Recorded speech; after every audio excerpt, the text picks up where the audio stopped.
Severe heat wave conditions gripped Rajasthan on Wednesday, with Bardmer recording the state's highest temperature in the last 24 hours at a scorching 46.4 degrees Celsius. According to the Meteorological Center in Jaipur, the intense heat is expected to persist for the next 24 hours. Rajasthan के ज़्यादातर भागों में severe heat wave, कई इलाकों में heat wave और warm night conditions बनी हुई है। सबसे ज़्यादा अधिकतम तापमान पिछले 24 घंटों में बाड़मेर में 46.4 डिग्री सेल्सियस रिपोर्ट हुआ है, जो कि सामान्य से 7.6 डिग्री सेल्सियस ऊपर है। इसके अलावा जो हीट वेव का दौर फिलहाल राजस्थान में बना हुआ है, अभी भी अगले 24 घंटों तक जारी रहेगा। Locals are feeling the pinch, grappling with water shortage and frequent power cuts, making it even harder to cope with the relentless heat.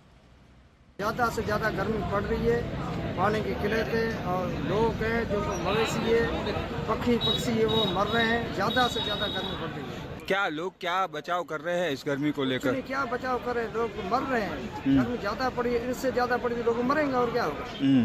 बहुत ज़्यादा ठंडे पदार्थ का सेवन वगैरह कुछ नहीं है वहाँ हमारे एरिया में, कुछ नहीं है। ढाणियाँ उनमें क्या करें, ना तो लाइट है, हाँ पड़े हैं झुंपड़ों के अंदर।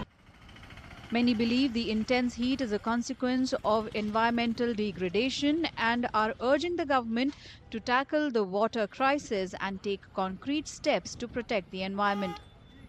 कई सालों से थी, लेकिन इस साल बहुत ज़्यादा है, हीट वेव पड़ रहा है। गर्मी का कारण मुख्य यही है कि जो अपने पास में पेड़ पौधे होते हैं उनकी सुरक्षा करते नहीं है, पानी देते नहीं है, पौधों की कटाई हो जाती है, जंगल कटाई हो जाती है, सारा इलाका खुला है, तो फिर गर्मी पड़ेगी नहीं। मेरा तो यही कहना है कि पर्यावरण बचाओ, पेड़ पौधे ज़्यादा लगाओ और सरकार से भी यही अनुरोध है कि पानी की किल्लत है तो पानी बढ़ाओ।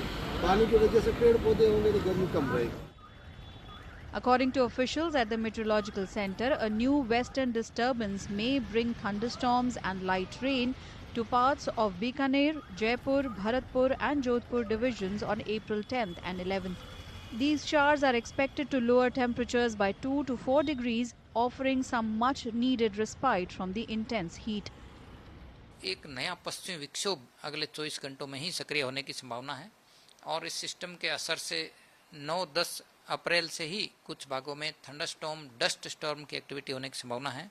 खासकर बीकानेर संभाग, शेखावटी क्षेत्र, जयपुर संभाग और भरतपुर संभाग के कुछ इलाकों में दोपहर बाद थंडरस्टॉर्म डेवलप होने, तेज आंधी भी हो सकती है। इस दौरान 40 से 50 किलोमीटर पर आवर तक की तेज हवाएं भी रिपोर्ट हो सकती है।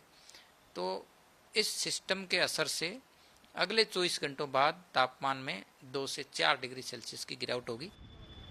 However, temperatures are expected to rise again from April 14th and 15th, ushering in another spell of severe heat beginning in southwestern Rajasthan.